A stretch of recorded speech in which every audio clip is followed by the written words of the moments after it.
राजा वरेण्य का पश्चाताप वर्णन।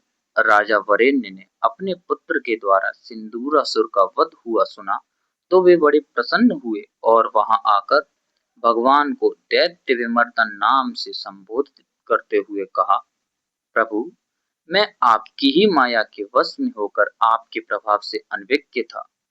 जिन अनंत कोटि ब्रह्मांड के अधीश्वर के गुण, कर्म, स्वभाव और रूप को ब्रह्मादि देवता भी जानने में असमर्थ हैं, उन सर्वात्मा ब्रह्म को मैं अज्ञानी किस प्रकार जान सकता था।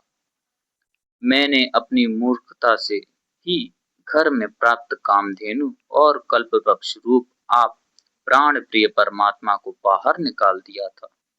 अपने उस अनर्थ के लिए वस्तुतः मैं क्षमा किए जाने के योग्य तो नहीं हूँ, फिर भी मैं आपसे क्षमा के लिए प्रार्थना करता हूँ।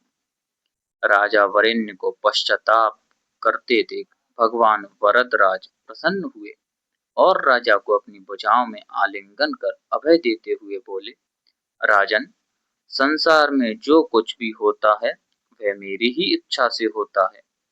तुम्हारा इसमें कोई दोष नहीं है। पूर्व कल्प में तुमने अपनी भार्या के साथ दिव्य सहस्त्र वर्ष तक घोर तपश्चर्या की थी, जिससे प्रसन्न होकर मैंने दर्शन देकर वर मांगने को कहा था, किंतु तुम मुझ मोक्षदाता से मोक्ष ना मांगकर मुझे ही पुत्र रूप में प्राप्त करने की इच्छा व्यक्त की थी।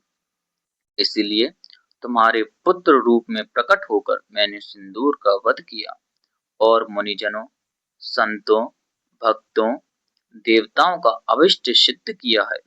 महाराज, मैं अवतार धारण कार्य पूर्ण हो चुका है, इसलिए मुझे अब स्वधाम गमन करना है।